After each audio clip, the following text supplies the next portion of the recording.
तो पिछले एपिसोड में सायर और हाओचेन एक दूसरे की तलाश में निकले थे और फाइनली वे दोनों एक दूसरे से मिलने में कामयाब हो गए थे। इसके बाद अगले सीन में हम देखते हैं कि शैडो मास्टर का एक आदमी उसके पास में आया होता है और फिर उसे बताता है कि सायर ने हाओचेन को सेफ तरीके से उसके घर पहुंचा दिया है। लेकिन हम देखते हैं कि शैडो मास्टर को यान वेनजाओ के बारे में भी चिंता थी और इसके बाद वो उसके सिचुएशन के बारे में पूछने लगता है, जिसके बाद शैडो मास्टर का आदमी बताता है कि वह बहुत ही बुरी तरह से जख्मी है, लेकिन फिर भी इसकी वजह से उसकी जान किसी तरह से खतरे में नहीं है, लेकिन अभी भी उसे हील होने में कुछ दिनों का टाइम लगेगा। जिसके बाद शैडो मास्टर अपने आदमी से कहता है कि असैसिन टेम्पल और वॉरियर टेम्पल के बीच में बहुत ही अच्छी दोस्ती है और काफी समय से यह बहुत अच्छे से चलती भी आ रही है, लेकिन इस मैटर की वजह से इन दोनों के बीच में कोई भी डिसएग्रीमेंट नहीं होना चाहिए और हमें यह भी नहीं भूलना चाहिए कि यांग वेनजाओ भी एक बेस्ट वॉरियर है, जिसकी वजह से वो इंसानों की एक उम्मीद है और इसलिए हम इसमें कोई भी लापरवाही नहीं करना चाहते।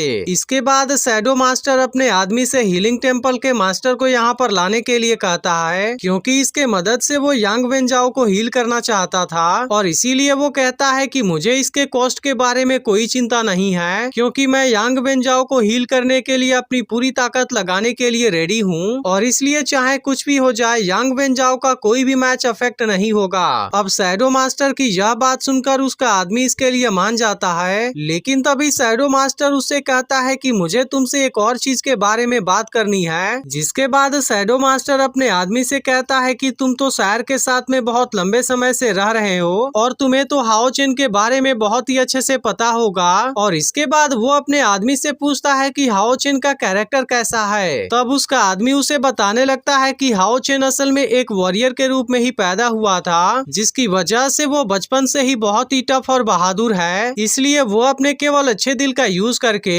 अपने से भी ताकतवर दुश्मन को हराने की क्षमता रखता है। क्योंकि जब सायर असैसिन हॉल से भागी थी तब उस वक्त बहुत सारे डीमन उसका पीछा करने लगे थे, इसलिए अगर वो ठीक समय पर हाओचेन से नहीं मिल पाई होती तब वैसे कंडीशन में डीमन ने सायर को जरूर ही जख्मी कर दिया होता, लेकिन आखिरकार हाओचेन ने अपने जान की बाजी लगाकर उसे बचा लिया। इसके बाद शैडो मास्टर का आदमी उसे बताता है कि उसके बाद से रिनकार्नेशन वर्जिन ट्रायल के लिए भी वो मान गई। जिसके बाद वो शैडो मास्टर से बता देता है कि हाओचेन का सायर के साथ में रिलेशनशिप है, लेकिन इतना समय बीत जाने के बाद भी उसे सायर के असली आइडेंटिटी के बारे में कुछ भी पता नहीं है, क्योंकि हाओचेन अभी तक जानता है कि सायर केवल एक अंधी ऑर्डिनरी गर्ल है, जिसकी वजह से मैं पूरे यकीन के साथ में कह सकता हूँ कि हाओचेन सायर के लिए बहुत ही सिंसियर है। अब इसके इस बात को सुनकर शैडो मास्टर भी राहत की सांस लेता है और फिर कहता है कि सायर के लिए यह रिलेशनशिप कभी न खत्म होने वाले अंधकार में एक लाइट है। लेकिन असल में हम देखते हैं कि शैडो मास्टर हाओचेन और सायर के बीच में इस रिलेशनशिप को एक पागलपन मानता है और इसीलिए वो कहता है कि यही पागलपन ही उन दोनों के बीच में सबसे ताकतवर बॉन्ड है, लेकिन आने वाले समय में इसके कुछ ऐसे अंजाम होंगे जिसके बारे में किसी ने भी नहीं सोचा होगा, क्योंकि सायर ने इस बार तो यांग वेनजाओ को बुरी तरह से जख्मी कर दिया है और फॉर्चुनेटली हम इसे किसी तरह से मैनेज भी कर लेंगे। लेकिन शैडो मास्टर को डर है कि यही पागलपन किसी दिन सायर और उसके लव्ड वन को एक ऐसी खाई में गिरा देगा जहां से उनका निकलना पूरी तरह से नामुमकिन हो जाएगा। लेकिन फिर भी शैडो मास्टर को उम्मीद है कि हाओचेन सायर के दिल में मौजूद अंधकार को मिटा देगा। इसके बाद शैडो मास्टर कहने लगता है कि इस बार की पूरी गलती सायर की है, जिसकी वजह से इसके लिए हमारा असैसिन हॉल जिम्मेदार है। और इसके बाद शैडो मास्टर अपने आदमी से कहता है कि तुम सायर के साथ में रहना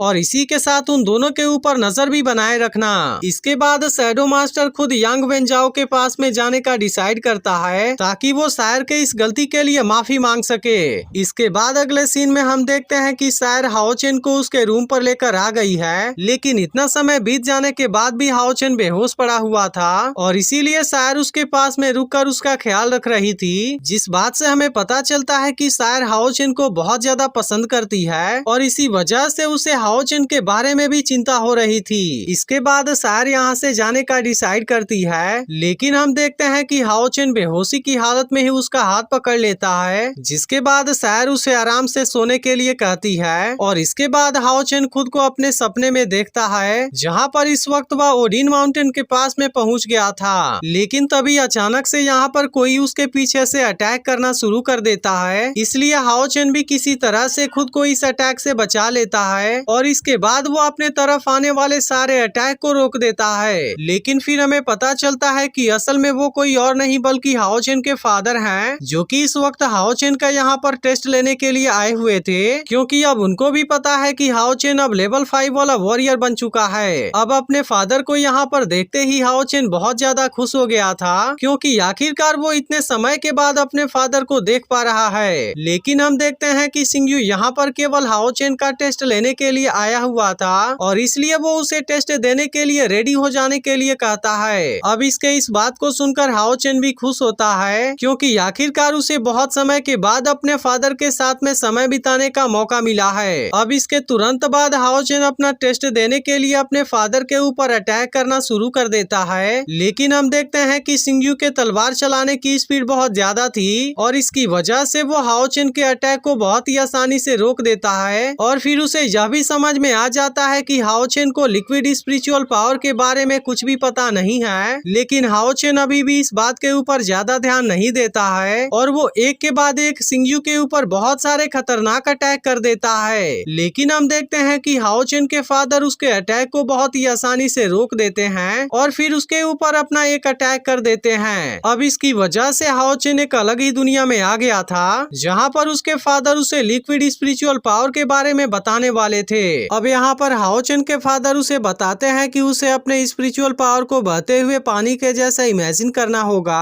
और तुम्हारे बॉडी में मौजूद मेरिडियंस बिल्कुल नदी के जैसे हैं, जिसकी वजह से तुम उनमें अपने स्पिरिचुअल पावर को बहते हुए फील करो, जो कि तुम्हारे मेरिडियंस में फ्लो करते हुए तुम्हारे बाजुओं में आ जाएंगे और फिर वहाँ से तुम्हारी स्पिरिचुअल पावर हथेली और अंगुलियों में आ जाएगी। जिसके दौरान हम देखते हैं कि हाओ चेन अपने फादर के कहे हुए बात को बड़े ध्यान से सुन रहा था और वो उनके हर एक बात को फॉलो कर रहा होता है। इसके बाद लास्ट में उसके फादर उसे बताते हैं कि तुम्हें अपने स्पिरिचुअल पावर को अपने तलवार का टिप बनाना होगा और फिर हाओ चेन इसका यूज करके एक बहुत ही पावरफुल अटैक करता है। अब इसके बारे में जानकर हाओ चेन भी हैरान हो गया था। यह देख उसके फादर इस बात के लिए उसकी तारीफ करने लगते हैं, क्योंकि हाओ चेन सच में लेवल 5 वाला यंगेस्ट वॉरियर कहलाने के लायक है। जिसके बाद हाओ चेन अपने फादर से कहने लगता है कि मैं बहुत ही जल्द 7th रैंक पर भी पहुंचने की कोशिश करूंगा, ताकि उसके बाद मैं आपको और अपने मदर को देख पाऊं। तब उसकी यह बात सुनकर उसके फादर भी कहते हैं कि मुझे तुम्हारे ऊपर पूरा यकीन है, लेकिन असल में लेवल 5 तो तुम्हारे जर्नी की शुरुआत है और इसीलिए तुम्हें अभी भी बहुत दूर जाना होगा। इसके बाद हम देखते हैं कि हाओ चेन के फादर हवा में आकर अपने पंख को भी जनरेट कर लेते हैं और फिर वो हाओ चेन को बताते हैं कि जब वो लेवल 6 में पहुंच जाएगा